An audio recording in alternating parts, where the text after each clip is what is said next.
નમસ્કાર મિત્રો, આજે યુવાન પેઢી માટે એક વાત લઈને આવ્યો છું.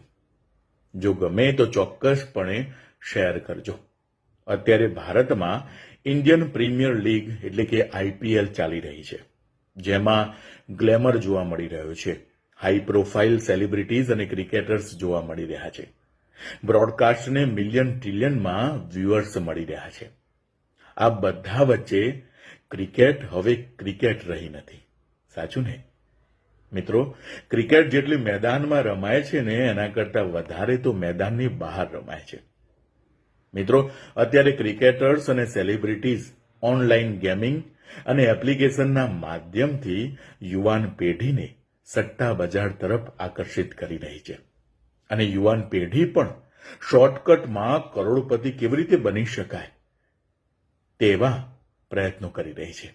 મા બાપે કરેલી મહેનત અને એમને ભેગી કરેલી સંપત્તિ ક્ષણભરમાં નાશ કરી દે છે અને પોતાનું જીવન આત્મહત્યા સુધી ગરકાવ કરે છે. અત્યંત દેવાદાર બની જાય છે. મિત્રો, જાગવાની જરૂર છે.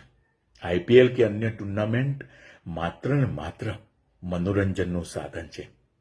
તમારા બાળકને સાવચેત કરો, સાવધાન રાખો. યુવાન પેઢીને આવો બચાવીએ.